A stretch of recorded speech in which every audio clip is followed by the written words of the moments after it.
All right, let's dive straight into a cornerstone of modern finance, negotiable instruments.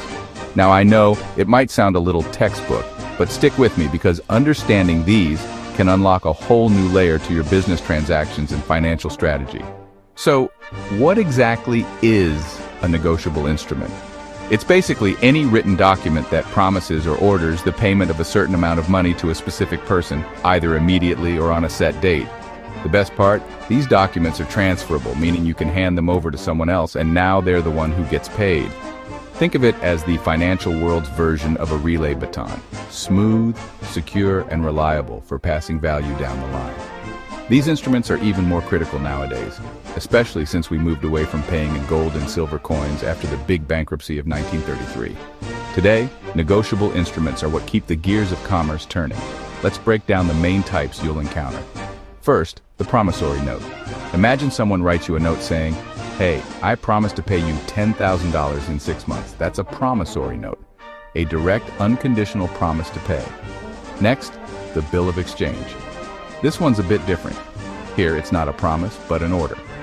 One person tells another, "You need to pay this third person $5,000, either now or in 90 days.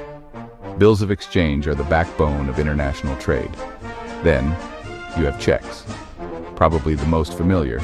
They're a type of bill of exchange drawn on a bank, telling the bank to pay a certain amount from your account.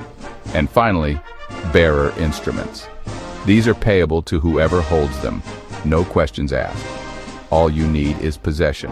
Just deliver the document and the value's transferred. To qualify as a negotiable instrument, the document needs a few key ingredients. Transferability is number one. You want to be able to hand it off easily. The promise or order to pay has to be unconditional, no ifs or maybes. The amount should be clear, set in stone, and it's got to be payable either on demand or at a certain date. Now here's where it gets really important. The holder in due course. If you receive a negotiable instrument in good faith, for value, and without knowing about any problems, you're protected. You can enforce payment, even if there were issues earlier in the chain.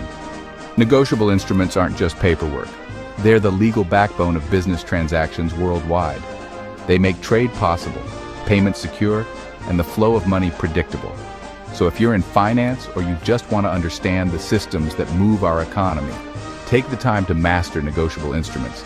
They're more than just forms, they're the lifeblood of commerce. Thanks for watching, and remember, next time you sign on the dotted line, you're not just moving money, you're moving the world.